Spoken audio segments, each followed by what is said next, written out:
m'appelle Mérédie Nana Lelièvre, pronom elle, accord féminin. Je suis étudiante à la maîtrise en urbanisme et je travaille aussi comme chargée de projet à Espace LGBTQ+, en développement immobilier. Mon mémoire de maîtrise porte sur l'expérience spatiale et communautaire des populations lesbo-queer racisées dans le Grand Montréal.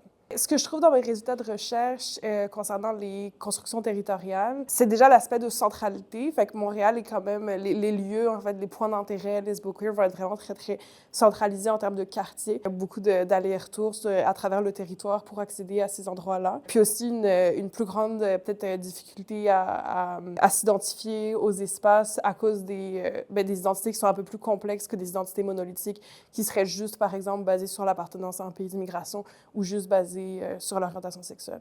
J'utilise pas trop le terme d'espace sécuritaire parce que je trouve que ça peut être une fausse promesse, puis particulièrement quand on parle de personnes là, qui ont des enjeux identitaires un peu plus complexes. Souvent, c'est des termes qui vont être utilisés pour faire référence à l'orientation sexuelle, mais quand on est notamment une personne racisée, mais l'enjeu d'être une personne racisée peut être plus important même pour la sécurité que l'orientation sexuelle. Mais je dirais qu'il y a quand même la création d'espaces, surtout de manière très informelle. Donc, par exemple, des groupes Facebook privés, des réseaux de sociabilité là, un peu plus privés. Puis aussi certains organismes, mais qui sont parfois, qui ne durent pas forcément dans le temps. Il y a des changements tant concrets que culturels qui pourraient se faire. Il y a donc l'enjeu des organismes, donc aider à financer des organismes pour les personnes racisées, financer des programmes au sein des organismes existants.